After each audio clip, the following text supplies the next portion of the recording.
Yo, what up? We're gonna be watching this live stream together, man. You know me, I like live streams, buddy. It's the number 3 Awakening stream here live from our offices in Oslo. I'm Natasha Rösli, Senior Global PR Manager here at Funcom, and I'm going to be your host for tonight. I'm very excited because we have lots of things to go over, but first, let's talk beta. We have, if you haven't heard it, we have a large-scale beta coming up from the 9th to the 12th of May. Lit. And you have several opportunities to get a key for that beta. First, you can request access to that beta on our Dune Awakening Steam page. You can also go to our website and request beta access from the website directly, or you should keep an eye on your favorite streamer, content creator, because they might have keys to give away as well. Last but not least, we will have a global broadcast from PAX East and from London, actually, on the 10th of May, and you will also have the opportunity to get some keys during that specific broadcast. So there's many opportunities. Make sure to try one or several of them to get higher chances at a key. Oh yeah, I just did the one on Steam right now, people. With that out of the way, what the segments that we have coming up today are the following. We will be talking about building. We will also be talking about narrative and story. We will also be talking about the Landsraad and the exchange. We will also have a contest for the building segment, and during our Q&A, we also will have a raffle where we give away some special edition for the game, so stay tuned for that as well. As always, remember, we will be collecting questions during the stream. Our community team will collecting questions, and those should be in relation to what we actually discuss, to the segments that we're discussing. Yes, I think that's pretty much everything. So before we dive into the building segment, let's watch a brand new video.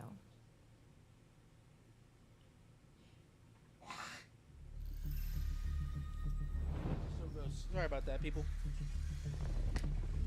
A terrible sandstorm is building.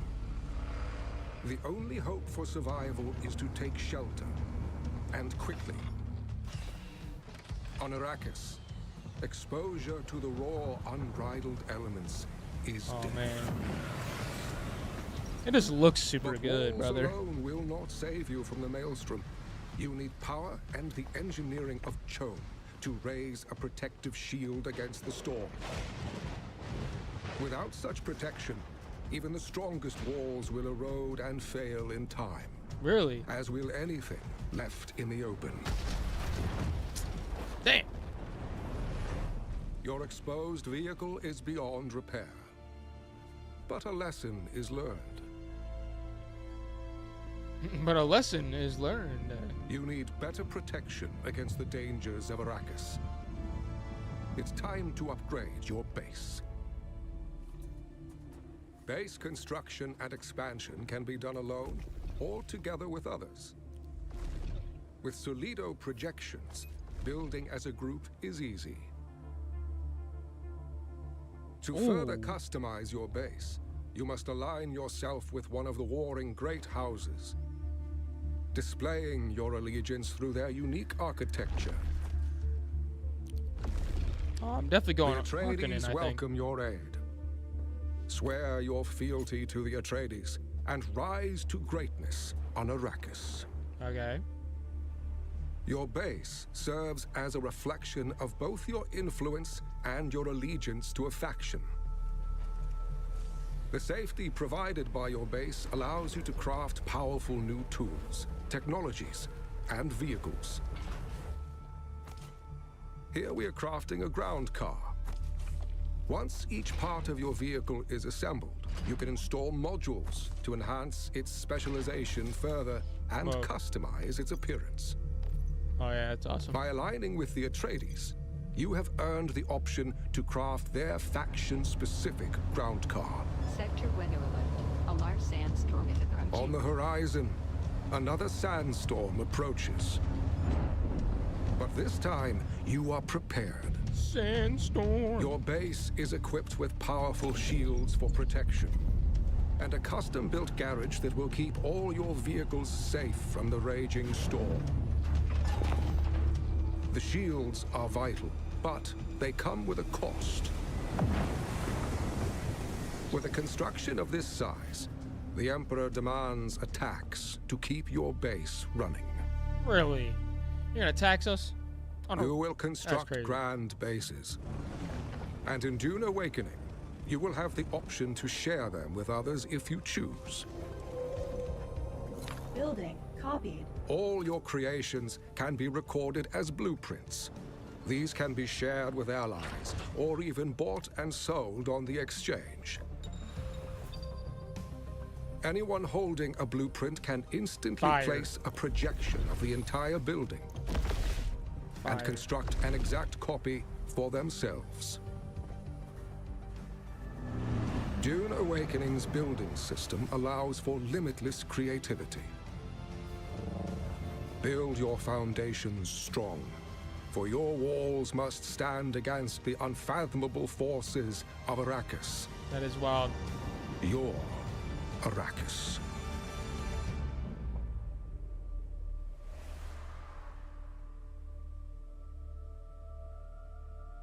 Bro! It would have been out this month. Literally coming up. It would have been out. Oh, it would have been out already. Almost. So close. But no. I gotta bump it back some. Me. Welcome back. I have now two very exciting guests with me to talk about the building and actually quite a few things that we've seen in the video a little bit in more detail. Welcome, you two. So on my side here, I have Leo Welter, who some of you might recognize we had on stream earlier with Joel in one of our segments. Would you like to introduce yourself quickly? Yes, I'm Leo. I'm a lead game designer on Dune Awakening, and I'm responsible for building and social systems. Yes, and then we have a new face. Why does he on not look at the stream camera? On the side there, Tor Egil Andersen, also known as Mr. Legendary Tor Egil for some on the Discord, because Maybe he he's doesn't know where actually it's the at. one who does all the magic for when you see buildings in like marketing material, in videos or on screenshots. That's basically the person who makes Bro, them. He's why absolutely do amazing when the- it comes to building. So it's definitely a good person to talk to us about The building developers are today. always so Welcome. awkward. Do you want to introduce yourself quickly? Sure. Always. Yeah, I'm Tor Egil. I've been with Funcom since 2011, and I'm the senior content manager on the marketing And team. they are game developers. So So usually when you see something built or you see videos or images, I'm usually involved in some way. Absolutely. Like I said, magic. So when we talk building system, we should probably also talk about what is the goal with the building system and kind of how does it differ from, let's say, Conan Exiles, for example. Leo. Yeah, so for the building system, two things we really wanted to emphasize is that on one hand, we want to retain the freedom that you had in Conan Exiles, right? So you can peak. build quite a lot without restriction, but on the other hand, we also wanted to make sure that building worked on another level of persistence that we have in Dune Awakening, right? So some restrictions were necessary there. So we wanted to make sure that those two things worked hand in hand. Yeah, because you have a seamless world and Yeah. it's very heavy on your system as well otherwise. I mean, sorry to pause it, guys, but guys, if you play Conan Exiles on multiplayer, there's literally limitless building. Like the first time I ever played, if you go watch it, there's people that have created roads and like literally all kinds of crazy shit. Like it's wild. It's wild. Yeah, I think when it comes to quality of life improvements, is there anything that you feel we learned from Conan We're Exiles like that 3 minutes behind. goes into Dune Awakening? So the building system in Conan Exiles evolved through many, many years, and that also taught us much for Dune Awakening. So I felt we've taken those learnings and A little put them more, in 3 here. minutes. And so it's a bit of an 5 evolvement minutes of the behind. Conan Exiles building 8 system. minutes, 10 minutes But behind. it's also it allows us to basically take those learnings, but also expand the system with especially more unique building pieces, more unique styles, and make it flow easily as you build. So now Conan Exiles is unique in that it has through 8 years been adding dozens of building sets. So we're not there yet on Dune Awakening, obviously.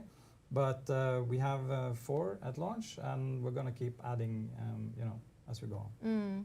And of course, one of the differences that was mentioned is the land claim and the sub-fief basically that you place down. I think we should just jump into the game and actually show what that looks like. Oh yeah. And how you start. Let's do that. So then, There's you're not some quite dead. What was that? What was that little sneak We peek? can just start explaining what we're going to Yeah, do, right? So so- we're basically going to build a base together with Yeah. the Okay, now we see Bats? it. Okay, cool. Yeah, awesome. All right. Yeah. So we have 2 ground cars out here, and we're looking for a spot to build our base. Yeah, and then we see Camille waving for us. Yeah. So the way we start with that is we find a good spot, and then we start by placing our sub-fief console, which is Bro, how this we game claim looks so a piece vast. of land. One thing to keep in mind there is that you see these outlines, and you can see where there's red, there is a point of interest, NPC camp, something like that, so you cannot build there. But the other places you can build. So we're going to place this. At the moment, I have the starting sub-fief console, which is basically just in Haga Basin South. You want to talk about the differences, Leo? Yep. With the So advanced? later on in progression, you'll unlock the advanced sub-fief console, which can claim a larger piece of land, which is the one you can see here, and that one can also be expanded to an even greater area, Oh, or wow. it can be expanded vertically as well, if you want to do that. All right. So now that we have the sub-fief console here, what you can do is add the other player here to its permission list, and that will give them access to it as well. So now they're an associate, you can elevate them to co-owner level of permission, and they'll give them increased rights to perform various activities. Oh, that's on the decent. base. Yeah, that's decent. Now, this is the base management screen, as we call it, and here you can see details such as the name of the base up in the left corner, which can be changed as well. Yeah, you can see that there, set it to whatever name you like, and then you can choose if it's your respawn location or not. You see some stats about the base there, the area and the number of objects of various categories against the current cap. And the cap that you see there is also expanded when you expand the base. And then you have some shield status information as well there. And the base shields, once they're up, they will protect your base against storm damage. Yeah, this is Against crucial. storm damage. Yeah. To have your shields active, otherwise your base will start deteriorating. Also, Yeah. we see a tax area there as well, of Yeah. course, for the Yeah. taxes. God Yeah, so dang. the advanced Taxes sub-fief everywhere you go. console Can't is, escape them, man. Is taxed on Real life. on a cycle. Dune Awakening. And, yeah, if you don't end up paying that, then you'll lose your shield privileges, which will mean that the base will start taking damage. It's like the And that's base, sort of a maintenance. we have to pay cost. tax for right? them. And also to like shield the our base base sub-fief as is well. not taxed. No, the first sub-fief is not taxed, so only when you progress further into the game. Right now, I'm claiming more land, which is something you can do with the advanced sub-fief console. So I'm gonna claim this land, and as we play, Camille is also gonna claim some more. You can keep advancing, expanding your base until you have 6 land I claims. like this guy's armor. So it's quite a big area. Yeah, It's not It's definitely infinite, cool. obviously, but it's still quite big. yeah, you have the staking unit working Yeah. over Look. there, right? I don't know if y'all can tell, but there's like some face. Yo, sorry, you can't see where I'm pointing, but there's like a face right here built into his armor. The more segments To you me, claim, that's what it looks like to me. The longer this will take, right? And if Yeah. this was a PvP area, this is a process that can be fought over, right? Yeah, you see you have a countdown here. And Camille has started to build here, so we can build our base together. That's a good thing in the game here. Let me just show you the basics of building here. I think it's also So- important to mention that you can claim not just vertically, but also horizontally, right? Yeah, you can expand Yes. in either dimension, right? So you can. And that's a very good point, because you can keep on building high. Like you can build super cool bases on top of these peaks, find a nice elevated place, and just build a cool base. And we're gonna see examples of that, Yes. you know, later. Yes, Yeah. absolutely. Yeah, you don't have to expand horizontally if you don't want to. You could expand vertically and get what you need in terms of caps from that as well. Yeah, and here Camille has placed some projections, so we can fill these. So you can just design your base and let others help construct it. Yeah, those projections are also useful for planning out your design if you don't have enough resources available. Mhm. And also we see you like put out foundations first here to kind of have some stability going. Mm. Yeah, that's where the stability comes from, the foundations, and from that point you can expand further with walls and other structures. So an important thing your base is going to need is power, as we talked about, to power the shields. So I'm going to place a generator here. Now you can't get power from nothing. You have to have fuel for it. But we have a bit here, so I'm going to add the fuel. Also, I just want to mention that we're actually cheating here a little bit. So we have dehydration Cheating? Off, and we also don't have sunstroke. Yeah. So just so you know, just to makes it easier for us to actually show all the things that we want to You show. can focus on building here. Yes, Yeah. exactly. And here you can see the shields are now active. Yeah, you can see it on the generator there and on the subfief console effect that you have underneath there. So, and you can move things you placed. You can't move building pieces, but you can move your placeables. And you can also easily, you can see here on my right side, I can control what I want to do. Piece picker, repair, move, demolish, or build. And this is very, very handy, and you can just, on a mouse and keyboard, you can just swap between it with a right click. So with piece picker, you can easily pick the piece you want, and now you have it selected. Yeah, that's how we allow you So- to do most building-related activities just with the use of one tool. And demolish, the moment you remove a piece, you get full refund on the resources. Which I personally love. Yeah, Because it just makes it like, so you don't make mistakes and you get like punished for My it. bad. Like, if It's you don't not a like something. disaster if I you love make a that. mistake, Yeah, yeah. exactly. Yeah. And also we've now put down some storage chests, as you can see, which is very cool as well because you can actually craft but also build straight out of those Yeah. storage chests. Yes, it will And- automatically take the resources you have. Yeah, as long, of course, as you do have those resources collected, as you have them available. And talking about that, we have Camille, who is now also going out to harvest some resources for us. So we actually have. Oh, yeah, enough thanks, to Camille. build and show some more things. So he's on the way to collect some granite. and you can see another building set being used as well. Yeah. Mm-hmm, I started dipping into the Chom foundation here. So at the moment we have the starter building set is the Chom shelter. Okay, and now we are actually switching over to Camille. Yep.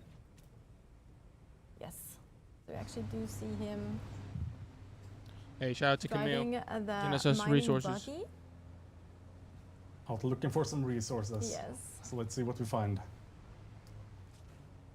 Yes, you can see it has a mining turret on top there. Yeah.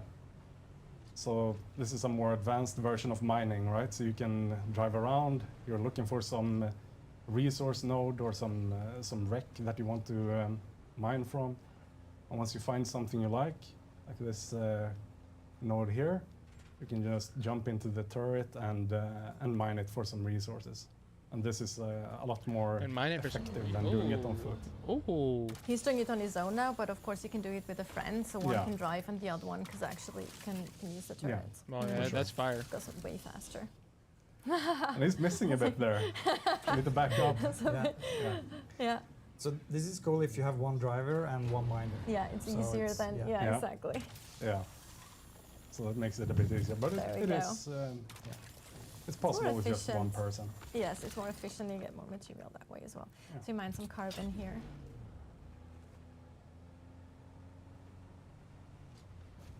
All right. Now, are we heading back or looking for more resources? See what we find. Find So he's those driving resources. in Jabal Afrit now, which is above the rift. So you can see there's a lot of elevation here. This is a cool place to build tall buildings. Or I like building buildings, bases hanging out over ledges, for example, can be very fun. So Yeah, I'm guessing you build can up like on those maybe spires if you mine want those to, and wrecks. They were saying that, something Yeah, like that. I think we can go back and do some more building. Yes, okay, so we were talking about the different building sets. Right now we're showing off the Oh, Chom there's sets. Camille. As I said, you start with this one, Chom Shelter. The next one here is Chom Facility. These you can learn with just progressing, basically. But in addition, you have Atreides and Harkonnen building pieces. And for these, you got to align with one of the factions. With one of the so you progress from one factions. to the other, and then you can pick one of the faction sets, and depending on which faction you align to. So we're going to show much more of Harkonnen and Atreides later. I have ready-made bases to show from that. As you can, so Narna didn't get the angle right, so then you just demolish and you just build again. There you go. And in Dune Awakening, it's just, you can see we've added more and more, expanded from Conan Exiles. So Oh, there are basically building pieces for every slot.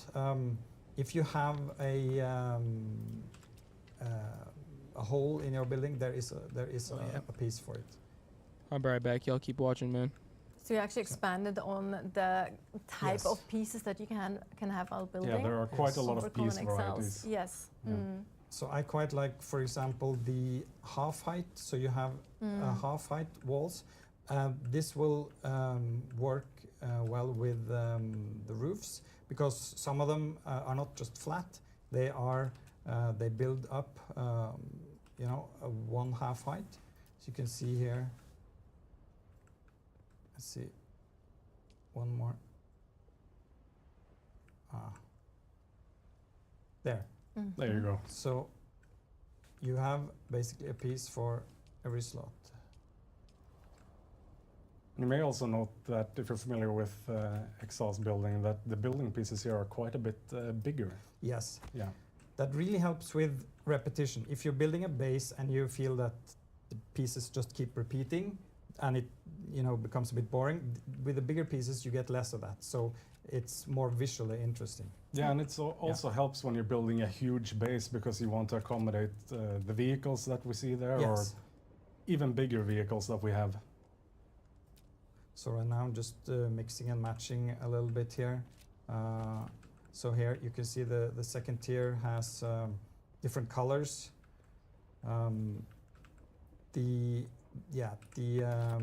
Harkonnen and Atreides building set are very different. They have very different colors and looks, and they have their own unique pieces. Chom here has some unique pieces as well. For example, like these ones, you can build these open areas, so you can basically build sort of little verandas, I would say. I built it just inside here now, but the Harkonnen and Atreides have Hey, hot even dog. more unique pieces, so we're going to look at them later also, but especially things like the gates are massive and iconic. So the Atreides gate, for example, has a huge hawk on it, while the Harkonnen one has a big face. So we're going to show them in bases later. Yeah. The higher end pieces, or the higher end sets, also have quite a bit more pieces than the Yes. lower end sets. Here you can see the Harkonnen walls, for example. We can just place one here now, just to take a quick There's a look. wall in Camille there. Ooh. Yes. Yeah, It's quite a different style. You see the style Yes. is completely very different, yeah. and, Yeah. and unique, right? Because this structure here will allow tons of creativity, because you can make all sorts of shapes. You can put these on tops of your bases or on the bottom, and we'll see a lot of that in that the players have built Yes, also I was just later. about to mention that. Yeah. we'll actually see that later on when we do show some So buildings. that must and be our Harkonnen domestics have armor. built it. have built in the That's my beta. guess. Yeah, so once you have your build, of course, you start to also add machinery, right? Like to really establish your base. Yep. Yeah, so there's lots to choose from here. For example, we have shown a little bit of power generation. We can place a wind turbine here. So this will allow Just us random to place for a get wind turbine. more power. Yeah, it's the next level of progression from the generator that you saw. Generates a bit more efficient. And here you can see there are different tiers, right? As you progress in the game, you will unlock these, and They get big. Yeah, Yeah. yes, they get really big. This is something really helpful in the game. This wind trap, it will help gather water for you, so it will automate survival a little bit. You don't have to go out hunt for so much water. You will be able to find it in your base, and it will fill cisterns that you can place. Also Yeah, again, it's water. a bit more convenient to deal with the water pressure as you go along. Of course, it gets more complicated as well because you have to make sure you have more power, you have enough power, Yeah. and Yes. that they're all on the right circuit and all that. So Yeah. the bigger you build, the more kind of management is Yeah. also asked of you. Right, there you have a fabricator. So this is the first one you'll get access to, and this one can be used to fabricate basic equipment from different categories. So let's see how that looks. Yeah, so we can just start making making a pistol, for example, and you can see it actually. You see it forming as Yeah. it crafts. So, and of course, you will be able to advance with different kinds of fabricators for different purposes. The biggest one is the huge vehicle fabricator here. Yeah. I have one in a big I'm base. moving we're in gonna look at freaking later, 2 but days. And my hard to dishes place. are You need a lot limited. of room. Yeah, so this first one can be used to craft from many different categories, right? But as you go deeper into the technology, then you'll branch out and build more specific fabricators.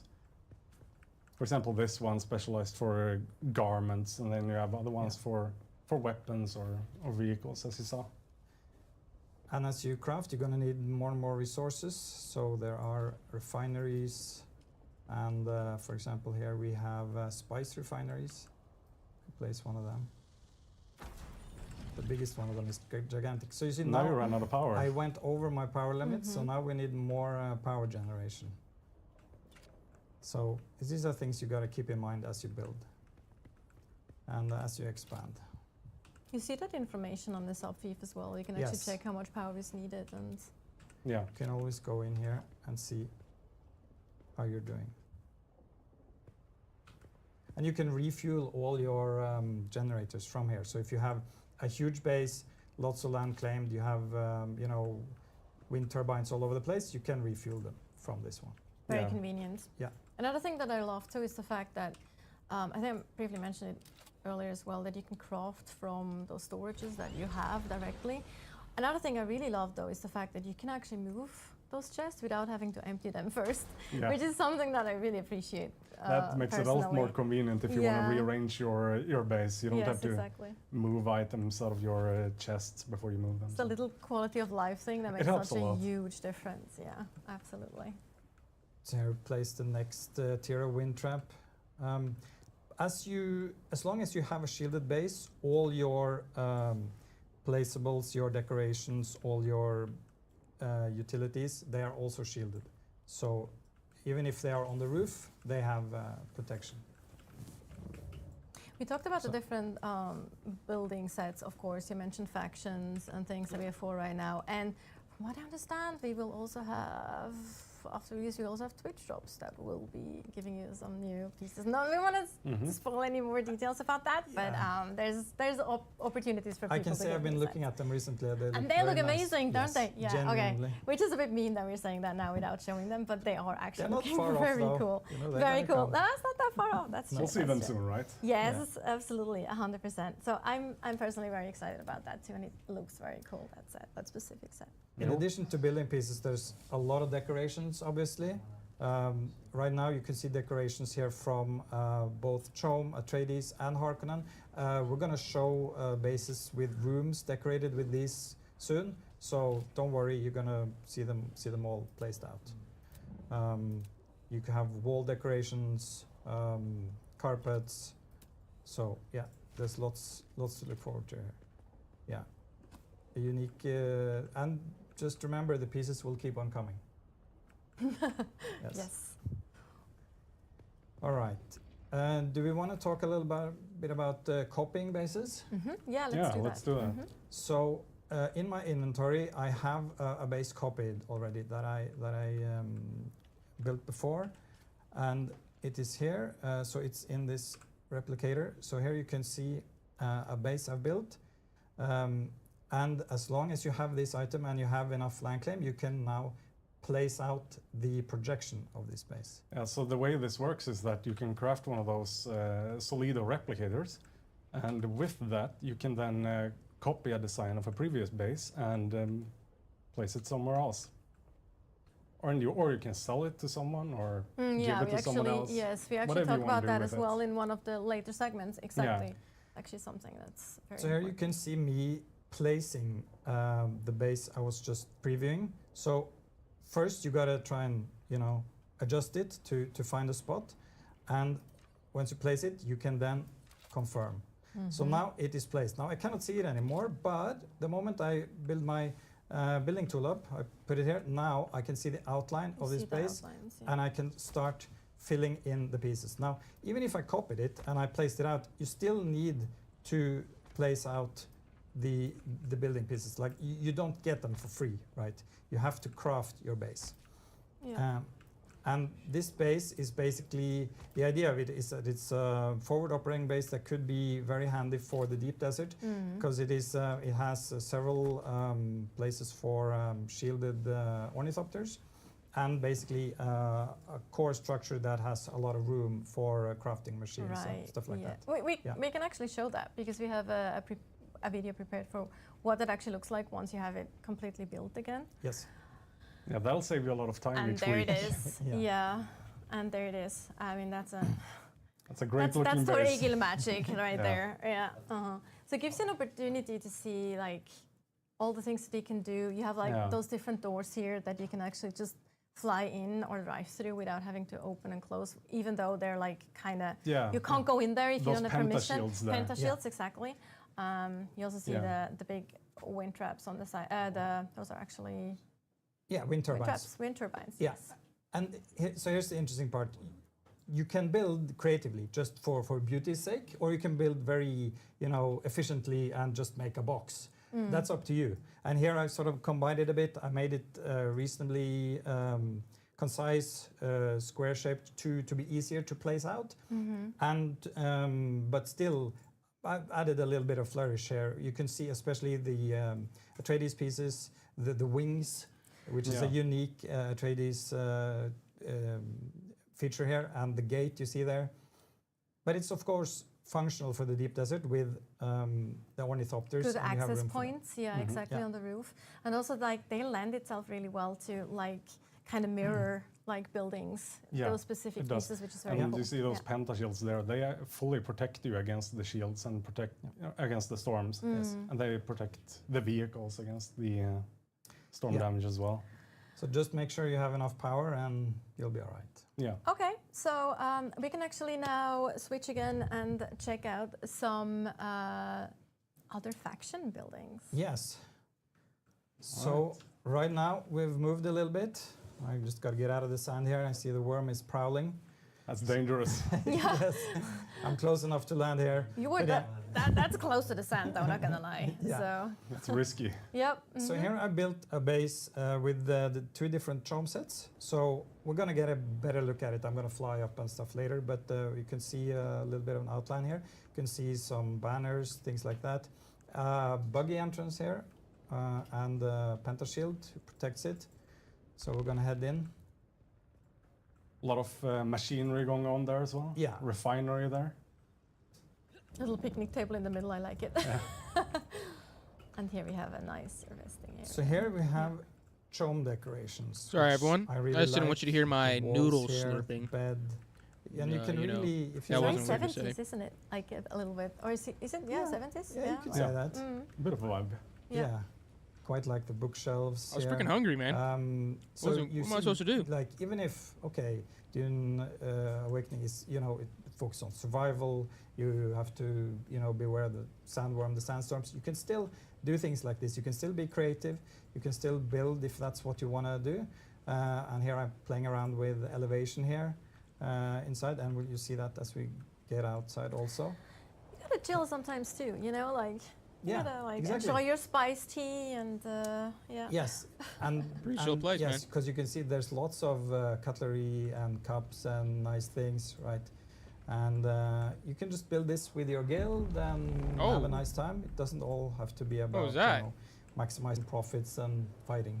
Exactly. Nice combination with the functional downstairs there and then the sitting area The above. social areas, yeah. I Yeah. agree. I Okay. agree. So I'm gonna head up This so place that is we massive. can get a bit better look at. And also really the nice to space. see Okay, the verticality here as well. Suspension like belt how go you can crazy. build, like also like nicely built into the mountainside here. Yes, and we'll see that as I get into the thopter here. So here we have a chom thopter. We're just going to take off and take a little look at the base here.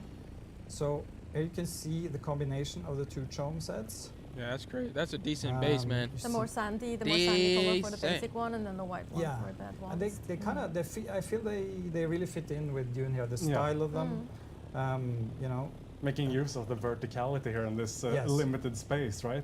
Yes, exactly. And because Real this cool. is an obvious thing in Dune Awakening that you may not think about, like you cannot build a base anywhere. If you build it out in the sand, it's Well, gonna you get can, eaten. but Yeah. Yeah. It won't last long. you can No. in like The worm is going to have a great practicality, time. but, Yes. yes. So, and up here, for example, I have a Chom Assault Thopter, which is a Ornithopter, which is a little bit bigger than I have here. And yeah, so you can see you can build both functionally and if you want to play around with building beautiful things, you can do that. So we got a peek at this base here. I built a little veranda here actually. Just It's nice how you see like a those Juice guy, man. I like my furnace noodle- doors glowing My there ramen from a juice, you know what I'm distance. saying? And here you can see these unique Is what it is. chom pieces. For example, this here, so you Yeah. can have a little seating area. The ones you mentioned earlier. Oh, we see the worm. Ooh, But we are it is safe in closed there. though. Oh my god, it's very close. He can't get up here, so everything is all right. All right, so I'm gonna head over to an Atreides base. By the way, I have the sunset die, the swatch for the Thopter. So, and this is part of the pre-order reward. Freaking so gangster. Now, yeah, we see the worm below us actually. That's quite fun. That is so crazy. Too Safe up close. there. Just don't go. You're not safe in the area if you're too close.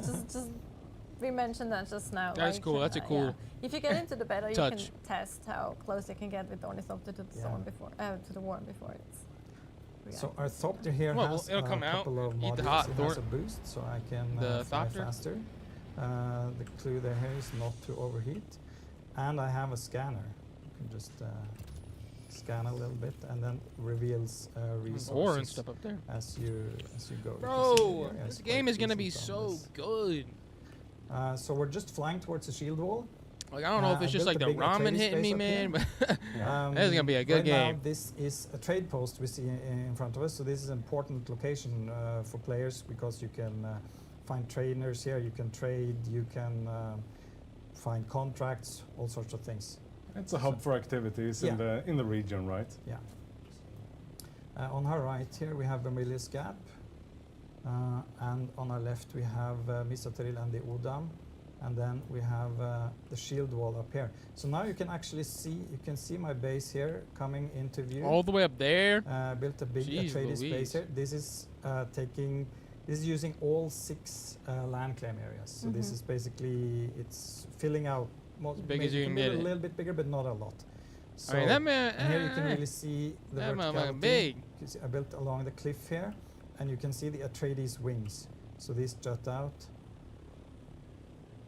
You see the unique Atreides colors here. That's great for that spot. It's a nice spot, and it gives you a view of almost the whole map, right? A new So- really great vantage point. Yeah, Yeah. absolutely. So I'm gonna settle down here.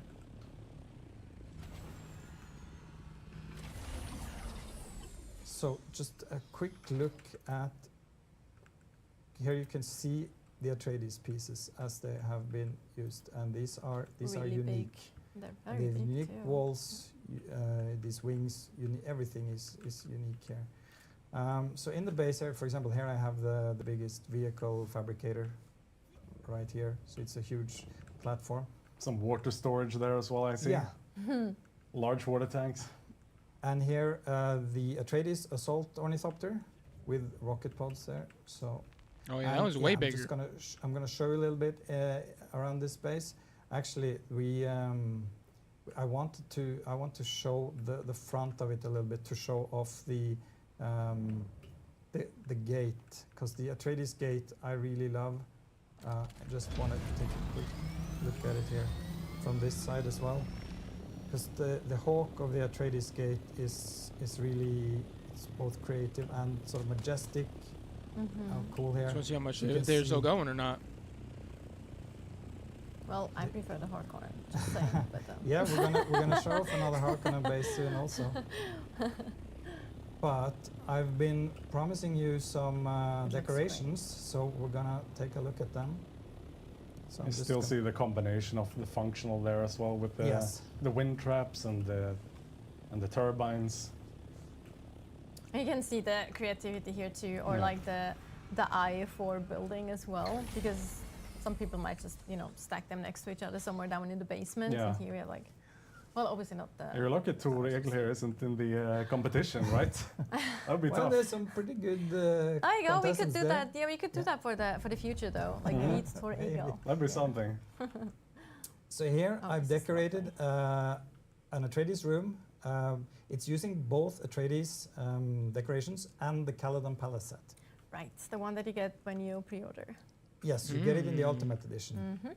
So actually here I have the Terraria And the Muad'Dib as well. You can see him in there. There he is. And yeah, Another. the Caladan Palace set is big. It has both building pieces and these decorations, so I can show you some unique things from it. For example, it has these unique wood panels that you can put on your walls. It has, yeah, you can see a portrait here. I think this is Paul's grandfather, Leto. Mhm. Leto the first, was it? And yes, I think it's Leto, but teach their own. so you can see these are part of the Caladan Palace set. These nice furniture, and even some roof pieces. This roof piece, this roof piece, and these doors. So it's a fully functional, can build fully functional rooms with it. But and these holograms, you can see the decorations here. You can basically go pretty crazy. You can put together all sorts of things: bookcases, banners, holograms, glow globes, and up here we have a unique piece which is like a fresco. Players will be able to get access to this Eventually. eventually. Yes. Yes. That's a great looking piece, though. It is though. That mural Yeah. is fantastic. It's very beautiful. It's really big too, though. It's huge. Yeah. Yeah. This is So amazing. I think we should maybe move over to a Harkonnen base now as well, yes, Yeah, let's do that. because let's go Harkonnen. No. Harkonnen. yes. That's but, probably what I'll to see pick. the contrast as Yes, well. it's a like That's big the good contrast. side, right? that's the right side. Yeah. All right. That's tough. Cool. There We're we at go. the Harkonnen base now. Cool. Now we have Camilla outside the Harkonnen base. Yes, so he's just going to start off Hey! a Camilla, little bit of do- interior here. So I built some nice rooms. For no reason. There's the biggest spice refinery, by the way, on the right there. It's huge. You need space for that one. Yes, a massive base. You Quite need a that. few stories tall, that one. Yes. Yeah, you need space for that one. But yeah, we can see we're inside the Harkonnen structure. We're going to see it from the outside also. And we can take a look at the unique Harkonnen decorations. So, for example, straight ahead here, I have a little bedroom. You can see bed, and the style is very different. Very dark. Yes. It is. But it has a lot of unique details. Unique More rounder details. shapes. It's Yes. just more organic. Yeah, Yeah, like much while more. the Atreides one is very Yeah. like military, very like edges and So a little office here, and on the left. Yeah, the Harkonnen one put in tough. A few more lights with holograms and like a dining area here. So you see, it has a fully fledged set of decorations. I think you have to, you have to align with the faction to unlock these, and then you purchase them from their quartermasters, right, Leo? Yes, exactly. Yeah. That's how it works. Yeah. Definitely going you have to Harkonnen. work your way up the You can ranks. take a quick trip outside. You can, Camille here, he has Like- a Harkonnen ornithopter. Oh, my favorite. Oh, So That's a nice looking one. I love that so much because it actually looks Oh. like a dragonfly. It actually It looks does. like Yeah. an insect. It's And so interesting. You get that in the same way, right? Yes. Progressing through the ranks and Yes, unlocking it. exactly. that's fire. So here you can see the base. Like that looks You have crazy a awesome. ground section, and then as you go up, you see built up Oh. on the ledge there. I built Oh. another base basically, but they're all It's connected. so If cool. you keep to the same grid, you can connect over big areas and vertically. So This this looks is like a just Sith tip to, temple. if you're in a You know what I'm building, just saying? Keep on the same grid, keep everything Fire. connected, and it will all match up. So you can see the unique round pieces here of the Harkonnen. Yeah, those decorated, those big heads are really awesome. I agree. And the gate with the huge face. You can see there.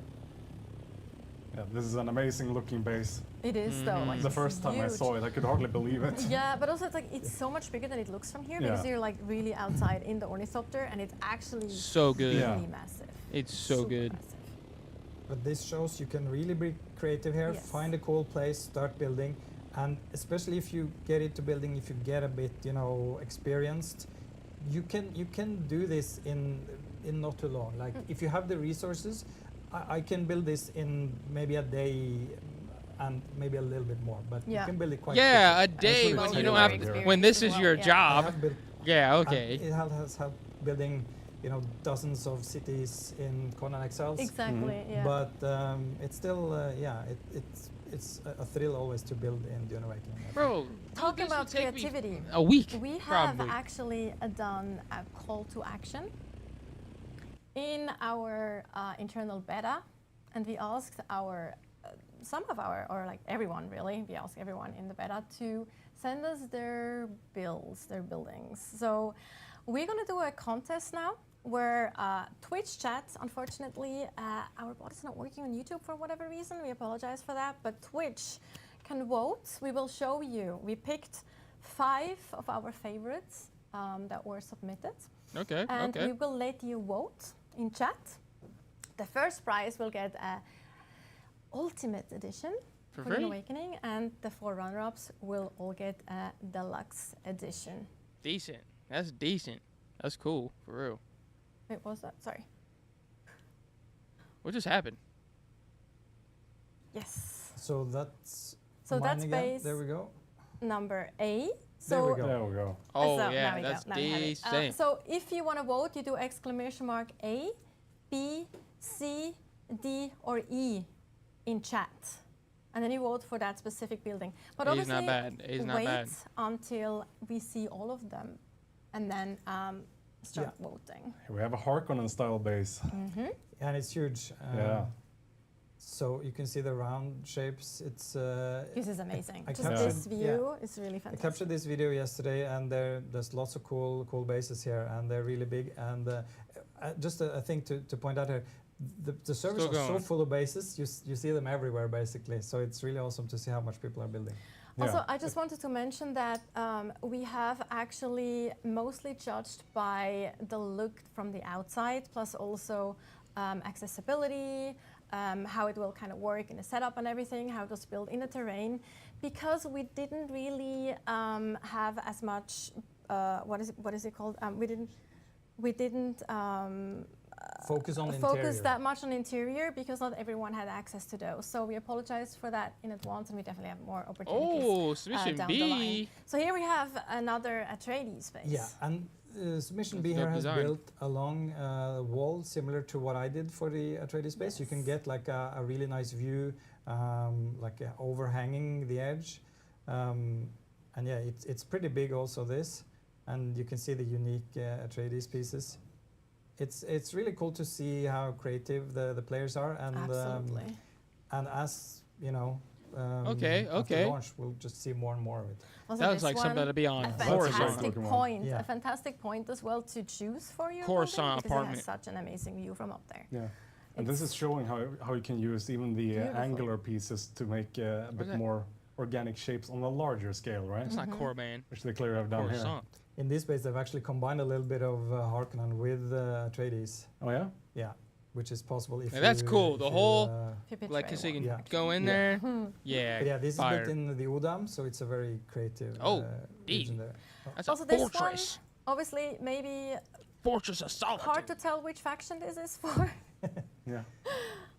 The eagle here is quite stunning. It's a little I bit of a think. giveaway, yeah, Yeah. regarding. The Atreides what Hawk, I faction mean, that yeah. This dude loves Very the cool. Atreides. It's cool. This one has a Oh. good interior also, this base.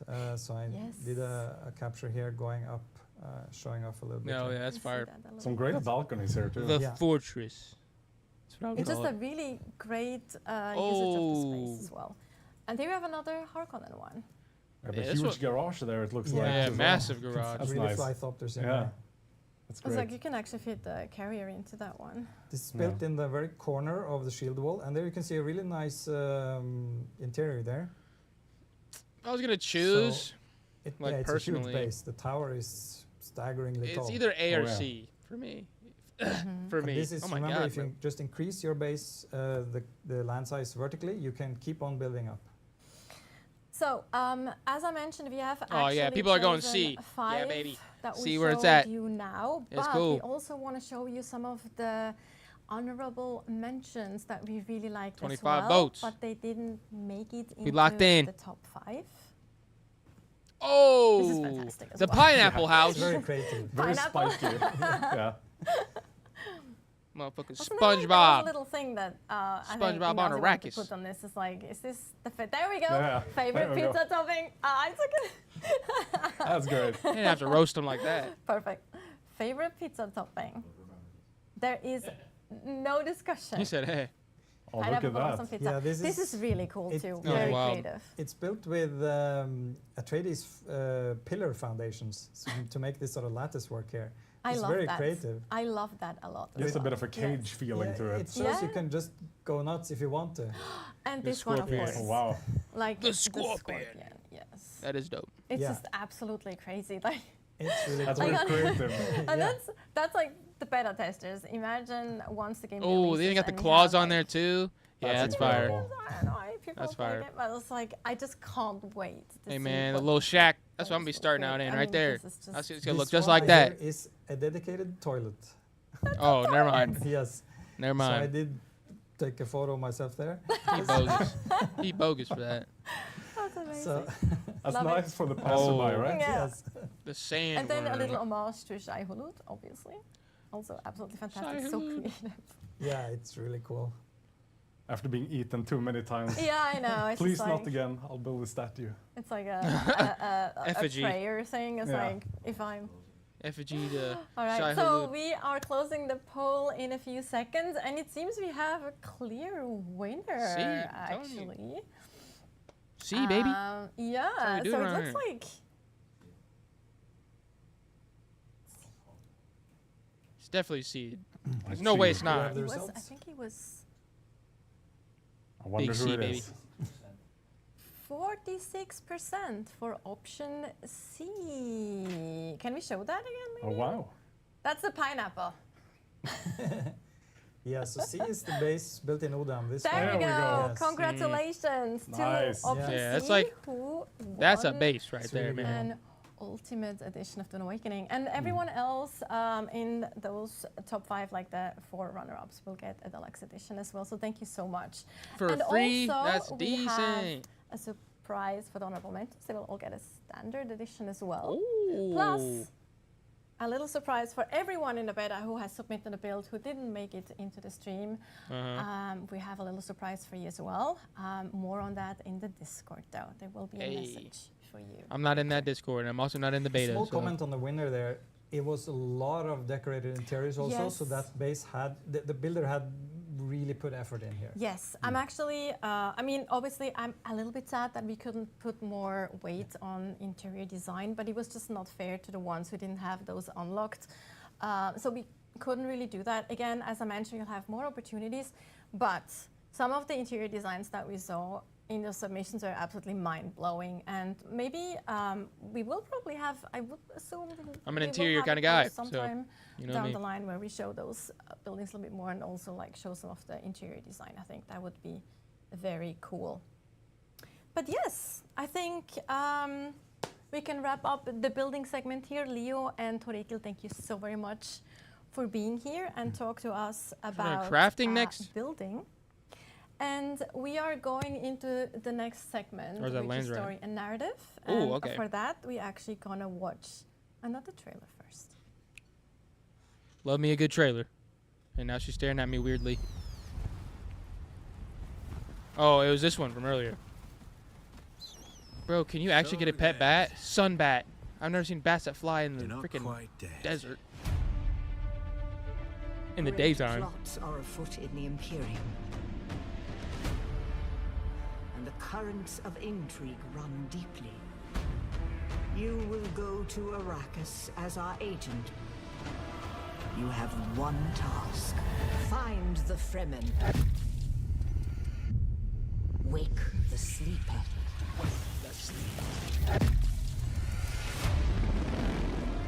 You were sighted fleeing the scene of a terrible crash. Who are you? You've heard the expression, the spice must flow. I am Ooh. the man who ensures that it continues to do so. Who is that? The Baron? That guy's crazy looking. I dreamed of you. Burst in fire. Twin comets in the sky. The seer of lies. Ooh, there's our Fremen. Terrified of what happens when you awaken.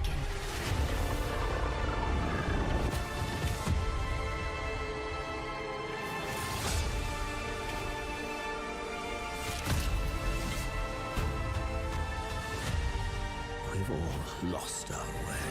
Oh, whoa, does the Baron have the voice? You can complete the mission.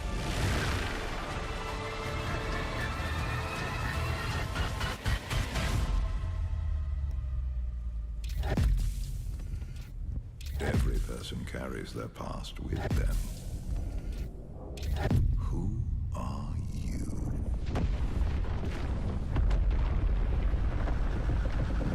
Yeah! Dang! Now that's a Shia Hulud.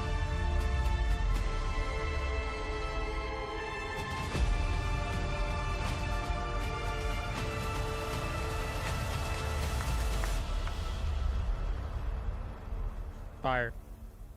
Freaking fire. Freaky Friday. And welcome back after this fantastic trailer. It's probably one of my favorite trailers because I am very much interested in the story and cinematics as well. And I'm very excited to have two guests here now with me to talk about just that. So first of all, we have Leah Talbot, Associate Lead Narrative Designer. Leah, you want to introduce yourself quickly? Yeah, sure. Hello, I'm Leah Talbot. So I've been working at Funcom for about 2 years now, and yeah, before that I worked for a couple of years at Ubisoft, same in narrative, but yeah, this is behind me now. I'm very happy to be working on Dune. Oh, we're happy to have you. Stole away. Very happy to have you. And then also we have Niels Ryborg here, who is a producer for character narrative and cinematics as well. So he has lots to talk to us about as well. Niels? A little bit of everything. Hello, I'm Nils. I've been with Funcom for, I think, what, 5 years now? Something like that? At first I was like, our first American. For this, I worked at Paradox Interactive, also stolen away by the greedy Norwegians. But very happy. Sorry, not sorry. Yes. So, talking about the story, of course, we also have to talk about. I'm gonna say it again, bro. All of the game like designers, producers, and stuff, they do not look at the camera. They don't look at the camera. It bothers me. They only look at her.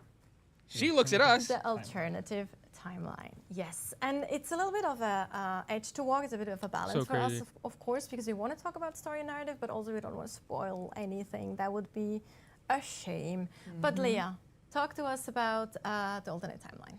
Yeah, sure, absolutely. So if you haven't seen some of the cinematics yet, basically you will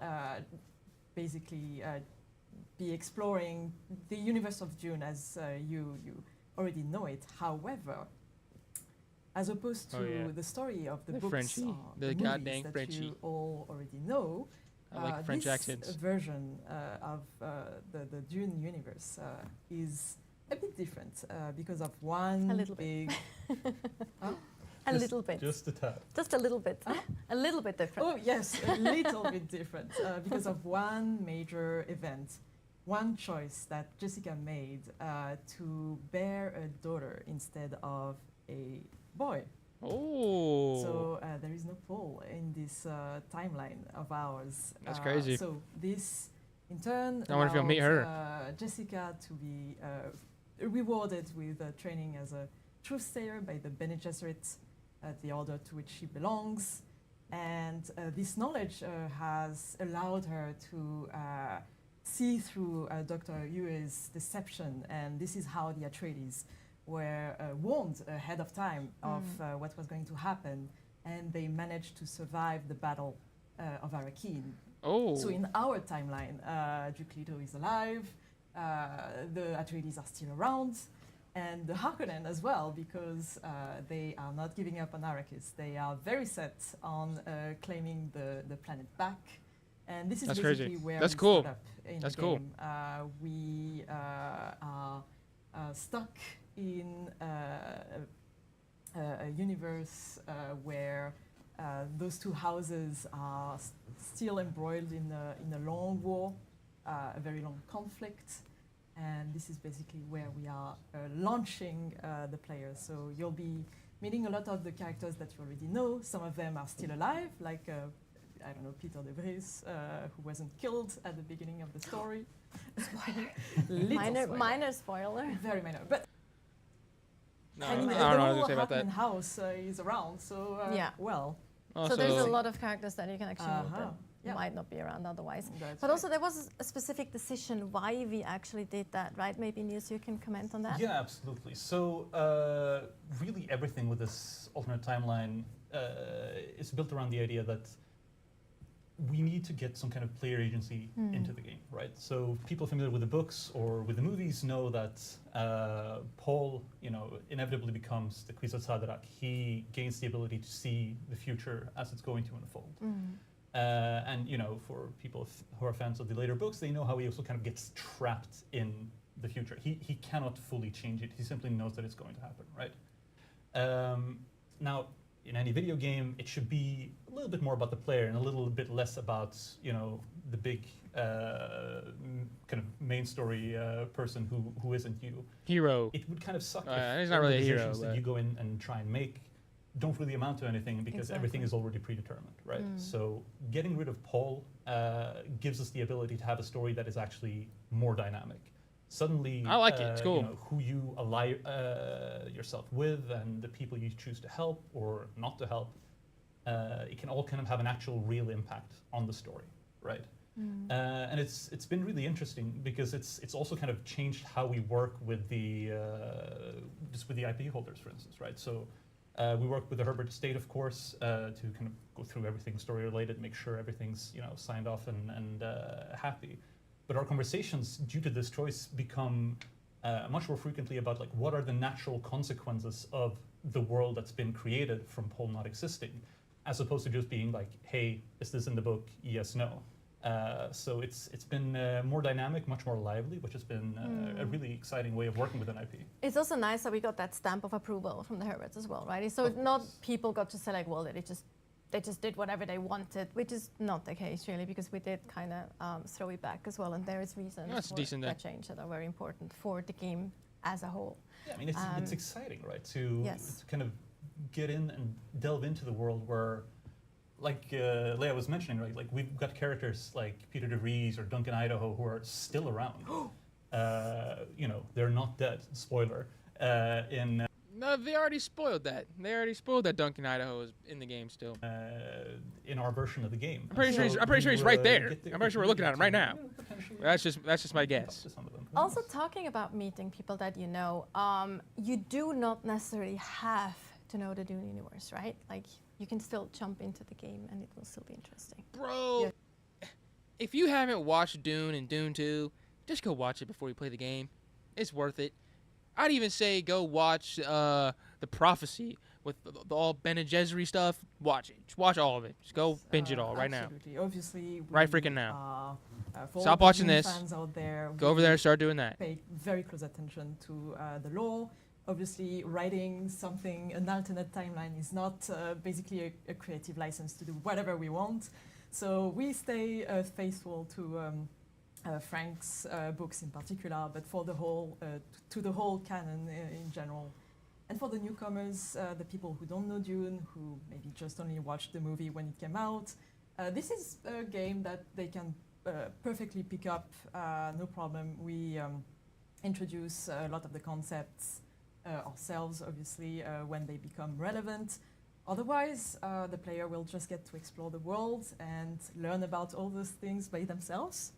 And so they shouldn't be scared of playing this game. Exactly. They will be welcomed with open arms. I want to know about the Landsraad. We can say that we have actually, especially for the survival game genre, which we're not only a survival game, but for the survival game genre, we have a very important and really laid out and thought through story, including like cinematics and full voiceovers and everything. So do you have to play through the story, or I'm pretty sure people will? So, like most game, we have an introduction, which is basically the main story, telling you how to play the game. Basically, a big tutorial teaching you how to survive on Arrakis. You will need some guidance, let me tell you. This is not an easy task. And the main story is there in the beginning to guide you a little bit and help you get your bearings in this very hostile world. But then past a certain point, when you've acquired all the schematics that you need, you basically don't have to follow the main story if this is not your thing, if you are just a hardcore survival player. Yeah, I agree, obviously. I think you absolutely should play the main story. I think it's great. I think it's a lot of fun. It's full of surprises and little twists. Oh, I agree, so yes. Please do play it. Especially if you want to know what your role is in this whole world. I think it's very interesting to play through the story. But it's nice that you have the option to choose, because if you're not that interested in story-driven, in the story-driven part of the game, you don't have to later on, which I also think is nice for people who really are not interested in. But again, do it. Like really, you will regret it if you don't. Just let me put that out there. But anyway, talking about main story, are there other narrative or story elements that you can experience in the game? Yes, of course. As if I didn't know the answer. No, I mean, exactly. But like, of course, we're making a survival game. It's not necessarily a genre that is like super focused on storytelling normally, but we're also working with the Dune IP. And it would be such a waste not to make full use of it, right? Like 100%. This is a very personal and political and philosophical IP, and we try and really emulate that in a lot of the both gameplay choices, but also in the story choices, right? So like Leia was already mentioning, part of the way we tutorialize you into kind of how to survive on Arrakis, it's kind of driven both through gameplay and story kind of intermingling. You need to do a bit of story in order to get to the game. You need to do a bit of game to get into the story, right? And we continue kind of with this philosophy for most things. Like survival is not something that you do entirely on your own. Humans have never really done that, right? And so other people will be involved, other characters. And the second you have characters involved, drama, stories kind of naturally unfold. One of the things, for instance, story-wise that you can get into is, at the start of the game, you pick what your background is. Where are you from? Who are you? Who is your mentor? Right? Who your mentor is decides what your starting ability is. But unlike certain MMOs, we're not really class-based. You're not locked into like, I am this person. You have the ability to learn really anything from most of the great schools, which is, in my opinion, really cool. But if you want to learn the kind of the weirding ways of the Bene Gesserit, or kind of how to be a sword master, or anything of that kind, if you're familiar with the IP, you'll know like these are skills that are difficult to acquire. It takes a lot of time, a lot of effort. If you want to learn them, you're going to need a teacher, a trainer. A teacher. And if you want someone to invest that kind of time in you, you need to convince them that you're worth their time, right? So we've got storylines revolving around, Bene Gesserit, sword masters, mentats, and so on. Oh, nice. Existing that's on decent. Arrakis that you need to track down, find, convince that you are worthy of their time, and help them out a bit. Maybe they'll help you out. And Cool. those are not just like side quests or so. They're also like, I was kind of blown away just throwing that out there because I'm a Swordmaster. As some of you might know who saw the combat stream, I love Swordmaster. And when I had to go out and actually work on getting kind of my faction up, so to speak, with the advanced Swordmaster, I was surprised. There was like fully voiced cinematics coming my way. So that was actually pretty cool. I mean, they're not super long, so don't get worried that you have to sit through like hours of cinematics or so. But I thought that was very cool. Yeah, I have decent. to say, like again, I was very surprised about that specifically. Yeah, I mean, one of the things we're kind of passionate about is characters having a purpose, right? So even with the launch offering of the game, we're not going to be done with some of these characters just with launch. You will see some of these becoming a recurring cast over the future as well. Exciting. So, Leah, some other things that we can expect, story and narrative-wise? Yeah, I mean, it's still an open world game. So as such, it doesn't just have the main story. It has, as Niels mentioned, a lot of different content, side quests, people you meet, factions you'll encounter. This is a world that is... I'll be right back, everyone. In turmoil, that is Let's say always something. off balance. There is no Yo, big power keeping all of these people in order. So there's a bit of a power vacuum. So there's a lot going on in this world, and we make sure to pack it with a lot There you of go. We're in the content chat. and, We're officially in part of lore. the chat, baby. We have I'll be right back. The CommuniNet, for example, which is the local radio. We have a bunch of different channels playing Atreides or Harkonnen propaganda, and those are very fun to listen to while you're mining your way, surviving, sweating, dying in the desert, being eaten by a worm. Well, at least you'll be soon. Not so much fun. By the voice of on the other side of the radio. Yeah, talking about the CommuniNet, or also we discussed, of course, the fully voiced little cinematics as well that you get, like during the Swordmaster or Mentor questline specifically. We just recently did release the first episode of 5 Days at Carthage, which is also exciting because it actually tells you a little bit about the background of the world as well. Absolutely. Yeah, no, so I mean, as with any developer of any game, right, like we're very passionate about the stories and the lore that we built up. But of course, not everybody's interested in going around and reading every little text snippet that you put into the game. At some point, it becomes a bit tedious. We understand that as well, right? And, 5 Days of Carthage, fun little radio play on the Harvester Guild radio, is a kind of a fun way of helping introduce a little bit of that backstory, right? So, like we were mentioning before, this is a game, this is a world where the Atreides and the Harkonnen are in an active conflict. Now, people familiar with the map of Arrakis know that Carthage, which is the Harkonnen kind of stronghold, and Arrakeen, which is where the Atreides are based out of, they're way too close together for these conflicts to kind of really feel good and natural. So for pragmatic reasons, Carthag kind of needed to go. And so Carthag's been destroyed. They're building a new Carthag a bit further away, which is really cool. And there's of course a bunch of story explaining how this all happened. And with 5 Days of Carthag, you get the officially approved by the Empire story of what happened. Officially approved. They've gone through might every or might not be. Well, I wouldn't comment on that. That would be spoiler territory. Don't get any soda cards my way. Yeah, don't send the soda cards my way. But so one thing that I personally think is very exciting. So it also goes a little bit into the trailer, because when I first heard some of the segments for some of the cinematics of one of the characters that was also featured in the trailer, I was like, I know that voice. I know that voice. I knew it because I played. Oh, I'm actually just touching my microphone. Apologies to the viewers. I recognized immediately that's Reinhardt from Overwatch.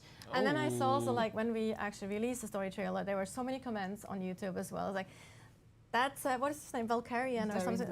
Yeah, but the Destiny 2 character Valkyrian, I think, or something. Anyway, I haven't played Destiny 2 that character. much, but there were so many people recognizing the Valkyrian immediately. Is he from Destiny 2? Besides him, which has an absolutely fantastic voice, we have quite a lot of voice actors. I mean, we have a huge cast of amazing voice actors, and there's just a few that, yes, absolutely, and there's a few in there that are very easily recognizable. One of them, I think she is actually in 5 Days of Carthag, is I again remember her as Symmetra from Overwatch. Anjali Vimani. Yeah, yes, exactly. She's fantastic. She does a really good job in that play, and you know, overall, the whole cast we've been working with has been fantastic. I mean, you've mentioned a couple of them already. Kitten. I'm sorry, that's also a little bit, it's not a spoiler, it's just like part of one of the cinematics we're getting. Yeah, I mean, people who played the closed beta will be familiar with who this character is. I will not go into the spoiler territory, but it's voiced by the wonderful Mara Junot, who any session. Evelyn from League of Legends. Yes, she does a fantastic job on that one as well. Yeah. I think she's been in a couple of The League of Legends. Absolutely fantastic. Yeah, tons. Like pretty much all those voice actors have a huge. So we are very fortunate and very. Oh, absolutely. I feel very privileged to have these voice actors in game. One last one I want to mention though, which is actually. He was part of one of my favorite game series ever, and he voiced one of my favorite game characters ever in Mass Effect.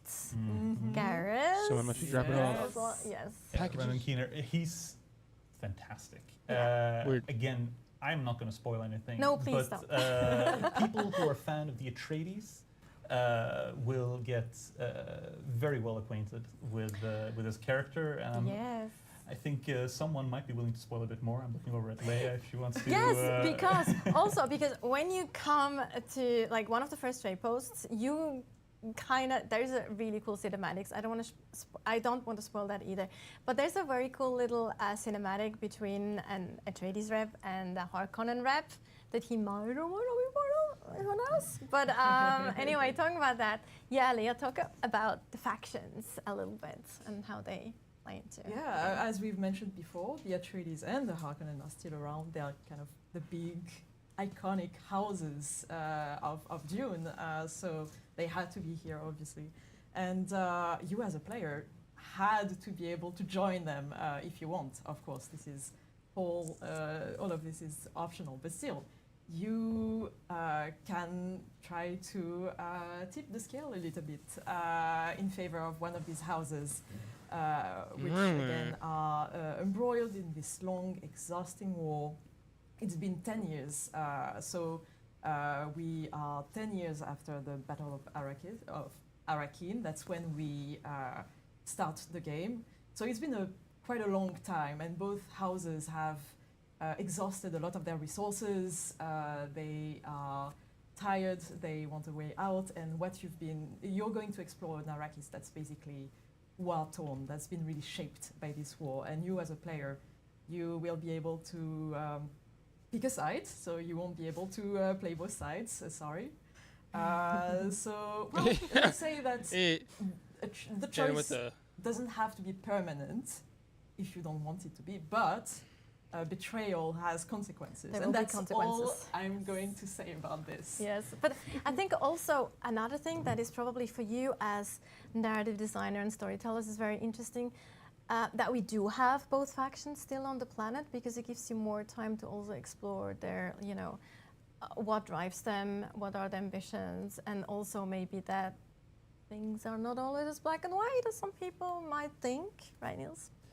I mean, like Leah was mentioning, right? Like it's been 10 years. They've been going at this for a decade. People familiar with the kind of original books will know that it wasn't just that the House Harkonnen themselves decided that they just wanted to get rid of the Atreides. There were larger forces at play, and that is still the case kind of in the lead up to our story. I mean, damn, the Emperor kind of didn't really want the Duke around. He was a bit of a threat, right? Now, in our version of the story, the Atreides kind of survived that assault, which puts the Emperor in a very awkward situation, which is why he's kind of forced this war to be allowed, quote unquote, right? It distracts everybody. They're fighting each other. But now the Harkonnen are stuck in a long war. They're exhausting all their resources. And the Atreides, they're kind of forced into a world where, like, hey, I can't just be the honorable kind of white knight all the time. I'm stuck in a decade-long war. Sometimes they're going to make choices that are not as pretty as they would like, and with enough time, reality starts to set in. Like you don't come out of a war unscathed. Be like that. And yeah, you'll get to explore a lot of kind of the effects of a long war and kind of how it's affected both of the sides as you get into the early mid parts of the game and then throughout it afterwards. So look forward to it. We put a ton of effort into it, and we're very excited. Yeah. And maybe it's, as you mentioned, always so black and white in regards to who are the bad guys and who are the good guys. Maybe the things are kind of grey and... I'll let you guys decide. Yes, we'll see, we'll see. Well, I'm still a Harkonnen, always. Anyway, yeah, see, like, high five. Yeah, there you go. Okay, so I think that's a good point, because we actually ended with the factions, and we're gonna go soon into our next segment, which also which will also include the Landsraad. So we'll discuss factions again there. But before we do that, Leah, Niels, thank you so much for making time for us and for chatting with me about the story and the narrative. I hope that future players are really excited, and that some of you who might not be that interested in story normally will just still give it a go, because I really do feel it is worth it. It's fun. There is some really cool voice actors. There's some really great cinematics, fully voiced. Even in the smaller part, like we just discussed, like the mentor storylines, side quests and things. So there's definitely a lot to look forward to. All right, Absolutely. before we jump into the next segment, however, we will have another quick video for you. Hey. Her staring into the camera creeps me out. Ah! That was scary. Few survive Tell me it wasn't. this world. But those who do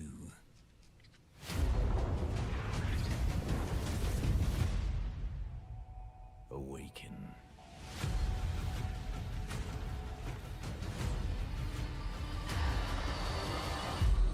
The desert wants you dead, off-worlder. If the sands don't take you, the storms will swallow you whole.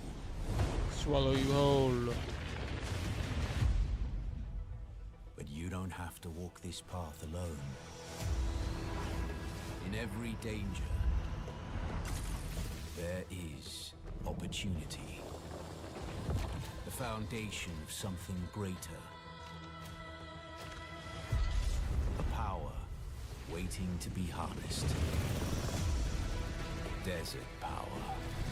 Desert power. Some claim to rule Not the this desert planet. power. But Arrakis is yours to explore. To fight for. God dang, killed that. Oh my god. To conquer.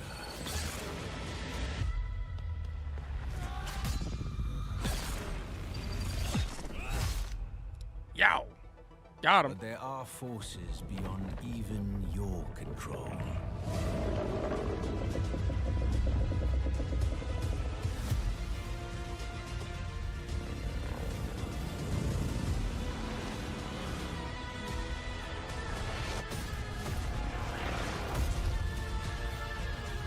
Master Arrakis, and it will open your mind.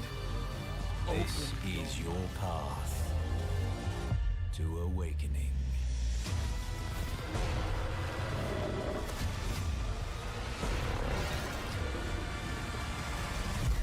Yeah.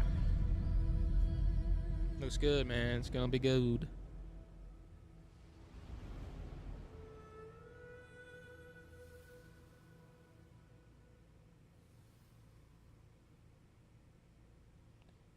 Start your journey today. Welcome back. I have now two new guests with me to talk about Exchange and the Landsraad. One of them is Joel Bylos, first time on this stream, never seen before. We did. Never seen before. So for those of you who wondered, Joel, creative director on Dune Awakening. You want to introduce yourself quickly? Sure. For those of you who don't know him. This week my name is Al Gaib. Okay, there you go. And yeah, I'm the creative director on Dune Awakening, and I've had to change sponsor due to something that happened during the last podcast. Sorry, live stream. So I've switched sponsors now. All right, so we just balance it out between Coke and Pepsi, all good. And then we have a first timer on the stream, Amar Zouari. Switch Welcome sponsors? to you as well. What that means. Senior designer, Funcom. You want to introduce yourself quickly? Single-handedly I'm loses Amar, the senior Coke designer deal. on Dune Awakening. I mostly work with systems such as the Landsraad, what we call hazards, such as quicksand, drum sand, and sandworm. Sandworm. Master of the worm. He's the master of the worm. Like That's crazy. the godfather of sandworms? No, what was it? The Worm worm father. father. The worm Oh, father. Yes, the the worm worm father. father. There we go. So if you make the acquaintance of one of our worms, you can blame Amar. There Well, you the go. whole team really working under him, but They should make that a he had- dude. he They should had- make that a He had character. a big say. in it. NPC, the worm father. So yeah, obviously we do have social mechanics in the game, and there is a way for players to kind of influence economy, politics, a lot of those things.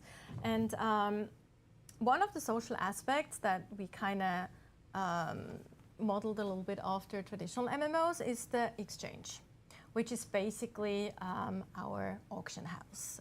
Joel, you want to go a little bit more into what that actually looks like? Sure. I mean, you can probably see it on the screen right now, hopefully. Yeah. And so, you know, it's like, this is one of the reasons why we think Dune pushes a little bit beyond your average survival game, because we have this worldwide, and when I say world, I'm talking about our definition of world, which is battle groups in other games. It's kind of a definition where we have a bunch of these sietches, which are the servers, and they all connect to a single world, and within that world, there's a single exchange, which means people are able to sell and buy things off the exchange across these spaces, which means that you can, you know, obviously it's standard thing. People have seen it in MMOs for a long time. But the cool thing about our game is we have these dynamic elements that can be bought and sold on the exchange. And we really tried to bring sort of to focus some of the things from like, from the advantages that this type of game has. For example, freeform building. So you'll be able to craft the buildings, as you saw earlier, save them to the replicator that we showed, I think, in the earlier part of the live stream. And then you'll be able to go to an exchange, preview someone else's That was so weird. building sets. They turned and then they purchase turned it them, on. bring them home, the, and then place out your own buildings. the audio. And obviously fill them in. So kind of the idea here is that we have this dynamic content. It means that people who play this role of architects, which is something that we've seen as I think a new kind of play style that comes out of these kind of games, these survival, you know, open world crafting games. People who are architects are actually able to make a living, hopefully, by selling really cool designs on the exchange to other players. And of course we'll have people who make beautiful artistic things like the scorpion we saw that was really cool and stuff like that. Yeah. And, you know, then we'll also have people who are like sweaty PvP raiders who are really like making their honeycomb boxes to put out in the deep desert. So hopefully, you know, this creates some sort of economy around this, and that's kind of one of the coolest things about our exchange. Yeah. I also think it's really cool because again, if you don't like to build, you can just go there and get something really cool if you wanted to. Maybe you want something, but you don't want to spend the time to actually design it. So I think this is a very, very cool feature. Definitely a cool aspect. And there is, of course, other things that you can as well. Yeah. So another really interesting sort of dynamic thing that you can put on the exchange is in our cartography system, players go out and they survey, and we've talked about this a bit. You go and survey areas, and when you have surveyed an area, you can basically print out a sync chart, which is obviously a name from the lore. Print out a sync chart of the area that you've been surveying, and that basically fills in all the resources and all of the things that you've seen on the map. You can go to the exchange with a printout of your sync charts and sell those sync charts to other players. So it's, for Haggard Basin South, the starting region, the areas are fairly set. But of course the deep desert resets every week. And there are 81 different zones in the deep desert that need to be basically set up in this way. Yeah, surveyed and printed out. So we see this as kind of an activity that we'll see players doing, right? Both, in a guild, you probably have dedicated scouts who go out, survey the deep desert, try to get as much of the resource information as possible, bring it back and hand it out to their guildmates. But in addition to that, we'd also expect there to be independent contractors, people who go out to the deep desert, survey, and then sell their maps on the exchange. And hopefully you can also get a reputation as being someone who's very thorough, someone who does a good job of the cartography loops of the game. So people start to recognize, okay, this person's a good cartographer. I'm going to buy their maps. They're generally up to date for the week, and they're generally in good shape. So hopefully, again, just like the architect, we want that to be a style of play that people can really lean into. It's the same with cartography. We hope that there are scouts and people who lean into this map-making side of the game. So also, as you just mentioned, Deep Desert is so huge. Even if you're a big guild, you won't have time or the resources to actually really survey everything. And maybe you don't find that spot that has super saturated resources, and then someone actually goes out. It might be a single player that isn't even it might even be a PvE player that might just try to sneak around all the PvP stuff, and they still have the opportunity to kind of make a dent here and be important in the context of everything, especially the deep desert. So I think that's pretty cool. And then we can also talk about the Explorer, for example. That's also another thing that there's an opportunity for explorers here as well, of course. Sure. Man, I really just want to get to the Landsraad. So we have the unique schematic system in the game. We've talked about this as well, where players are able to find unique schematics, but they're limited creation runs. So you can only create the item that you find in the unique schematic one time. So you want to find multiple versions of the schematic in order to save that up and then craft more. So if you go and find a very rare schematic that nobody else has found, you can make a choice. You can either sell the schematic itself on the exchange to another player, which they can then obviously purchase and craft, or you can craft the item yourself and sell that on the exchange. So you also have this choice of how to approach putting things on the exchange, whether you want to be known as the person who crafts this very specific rare thing, or whether you want to be, someone who just sells any interesting schematics you find on the exchange for other people to pick up. And this is something that also allows, the Deep Desert is a PvP area, and we know that some people never want to go in a PvP area ever, but they'll be able to get the items from the Deep Desert, hopefully on the exchange, as other players who are willing to go there will sell them as well. So there's hopefully this schematic seller, map and again, maker. Going back to the guild layer, me, man. That, there are some people. I think guilds will have Big this bro, multifaceted the approach map where maker. you have your scouts, your architects, your crafters, and your PvPers, right, and PvEers. So people who go out with different tasks, and then they come back and they all work together. It's going to be very interesting, man. It's going to be very interesting to see how this all works. It's going to be something we talk about very soon. Yes, we will. But also, just to mention that again, so that's every archetype basically is kind of important in the big picture, which I think is an important point to mention here. Now, obviously, you can't just access the exchange from anywhere, right? I mean... Yes. Yeah, nice lead in. I know, I'm trying. That wasn't the best one, though, I admit. Of course, the exchange is only available in the social hubs, Yes. So Harco Village and Arakeen. This is because we want players to deal with a bit of logistics, but we also want players to see other players a it's lot, nice, right? And the Deep Desert is a big, lonely place until you get, Depending, until if you you're get the crap kicked out of you by someone else. Yes. But then there's Haggard Basin is a place where you can meet and hang out with people. But the social hubs are really designed to be the place where you see a lot of other players, and the exchange is a location that pulls you in and you'll see, we've all had this feeling in MMOs when you go to the auction house and there's 50 people around, and you can understand that this is actually a world with a lot of people in it. You also have to go there to pay taxes, though, which is kind of like a little bit of a bummer as well. So you can't just spend your money either paying taxes or spend your money buying cool stuff, or make money to pay your taxes. There's the other thing. Actually, forgot to pay my taxes for 2 weeks in the beta, and I came back to a sad base that I had to repair. Well, it's my fault. Well, that's all on you. It's my fault. That is all on you. Also, like if you just had the small sub fee, it wouldn't be an issue in the first place. And I could have paid the taxes in advance. It's a little doghouse that we let you out, like Joel's doghouse, Exactly. like you mentioned. Yeah, exactly. I've been in it for a week. Until the next 2 weeks almost. Yes. So, obviously, I wonder about the Landsraad. that was one of the aspects that players can actually kind of take part in the economy. But more importantly, players can also take part in politics. That brings us to the Landsraad system. Before we go into the actual mechanics and what that looks like, Joel, maybe you can give us a little bit of a background of how that actually fits into the Dune lore. Yeah. So.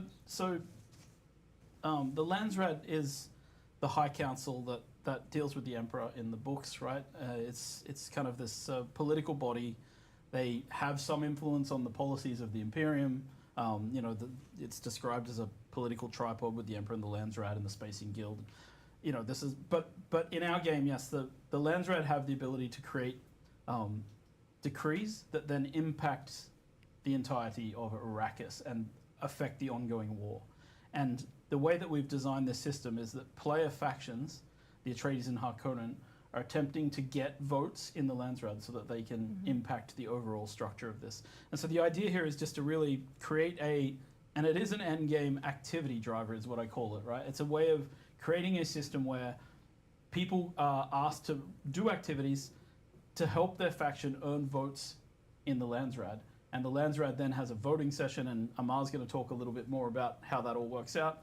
The only thing I will say, in addition to that, is that the Landsraad takes place across like a series of servers. Just like I mentioned, the Exchange does the same thing. So there's one Landsraad for a world. A world contains multiple servers within it. So it isn't just like a few people competing, it's everybody in that world competing and all the factions in that world. And we will have a look at how the reputations and stuff come to play in this. Yeah, I think we can basically just dive into it and show what it actually looks like game mechanics. Thank God. The only piece I find.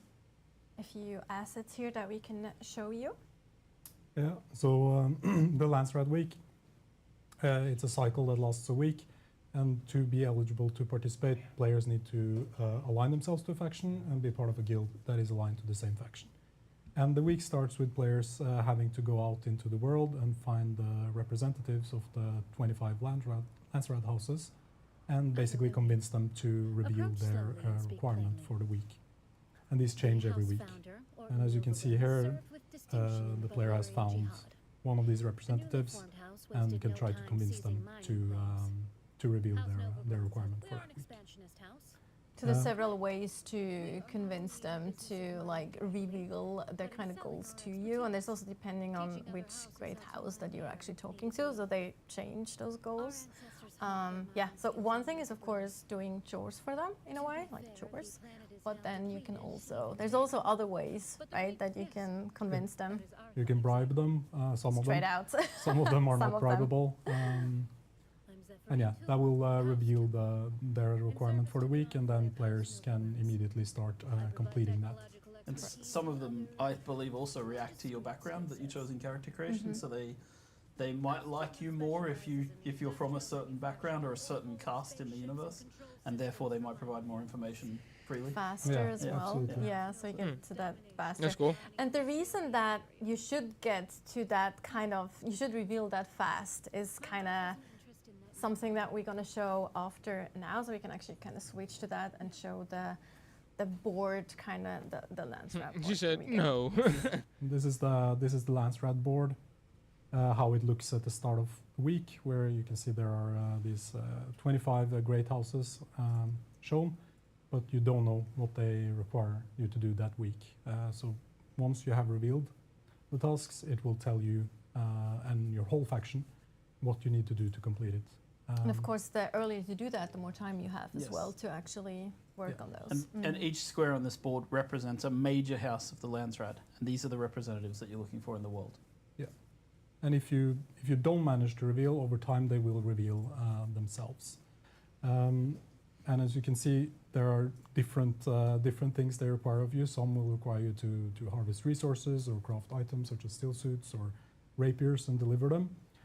They might ask you to deliver vehicles such as sandbikes, ornithopters. Those are tasks more for the crafters, the PvEers. There's also exploration tasks that ask you to travel out into the world, find crashed shipwrecks, buried treasures that contain specific things that some of the houses will ask for. And there's also the possibility for PvPers to progress these tasks by taking over control points in the deep desert that are basically territory that these houses want in the deep desert. I think an important point to mention is also that you do actually need to not only be, you don't only need to belong to a faction, you also need to actually be in a guild to be able to participate in this. Yeah. Gotta be part of a guild to be in the So here we Landsraad. have a few of those. I think we can go now further to actually show what your goal is on this bingo card, so to speak. Yeah. So as the factions complete tasks, they will show up on the board in their color, and this progresses I think throughout the we week. need to go back to the previous board if we can, and perfect, and just leave it there for a Oh, sec. wow. Thank you. Yeah, and this is actually from the beta, and you can see that this week Atreides has absolutely crushed Harkonnen, but you can also see here that Harkonnen has won last week because they have the active decree. But this is where you compete, and towards the end of the week, basically the faction that has the most tasks completed by the end of the week will win. But there's also the possibility of faction winning before that time by completing a row of 5 tasks, which we call a Sysselråd. Yeah, it's a very nerdy term pulled from the books, but a Sysselråd is basically when a major voting block in the Landsraad works together, and then they basically, so you win. You can win the week by filling out a line. You can block that by, of course, taking votes away. So you can prevent an early victory in the Landsraad by jumping in and completing tasks in a line to prevent other people from doing it. Weird. Yeah, it's That's kind cool. of it's supposed to lead to players being tactical in their approach to how they do this, guilds being tactical in how they work together and against each other in this scenario, right? And in this case, it's also really fun to talk to another guild and like work together to make sure especially when it comes to that specific. Actually, I'm taking that a little bit too early when it comes to decrees afterwards as well. So if you really don't want one, but anyway, I'm getting ahead of myself here. So yeah, so basically it's a row of either diagonally or vertically or horizontally.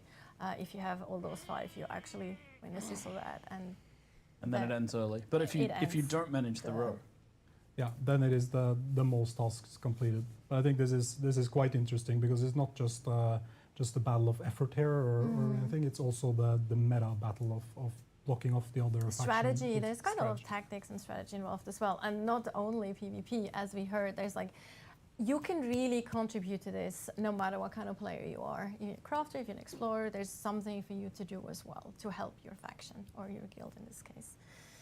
Also, what's interesting here is you see the placement of the guilds as well, which gets us into rewards. What are some of the rewards that you get from actually participating in this? Yeah, the main reward that players are fighting over are the decrees. They are significantly powerful and they alter the rules of the game, so to speak. So we have decrees such as access to vendors that provide some of the most powerful items in the game. That includes weapons, armors, tools, vehicles.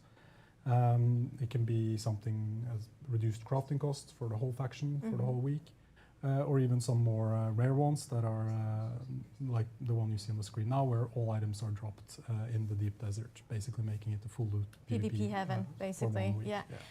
I think what's important to mention again is that this is actually for a whole world. So you change basically the rules and the mechanics for a whole world and all the servers or sieges that are part of that world. So it's actually quite a big impact you can have on how the game is played for like a whole week. Yep. Which is very exciting. But there's more rewards than, well, we see a few more decrees here as well. And again, it's important to mention that there's not just PvP decrees that you can do. Like if you can be, we actually discussed that earlier, if you can be like, if you want to be a guild that is all about peace and you really want to kind of stop the PvPers from like doing their thing all the time, you can actively try to block them from, you know, because you know, oh, they want to go for full loot again and stuff like that. So you can actually band together with other guilds and try to kind of counter that in a way, which I think is actually pretty cool. Yeah, one of the ways you can do that is when you when the week ends and the guild leader, the voting session starts, the guild leaders are the ones that can vote on the selection of 3 decrees that week. And they vote with something called voting power that they gain based on how much their members contributed to the tasks. So a PvE guild, as you say, that is very active and contributes a lot, they have more to say on which decree is chosen than a guild that contributes less. So it's not only about the factions winning against the other factions, it's also about which guild within that faction has contributed the most. Exactly. Because they get more power You to can, decide. you can see on the screen that on the 2 sides, you can see the top 5 contributing guilds.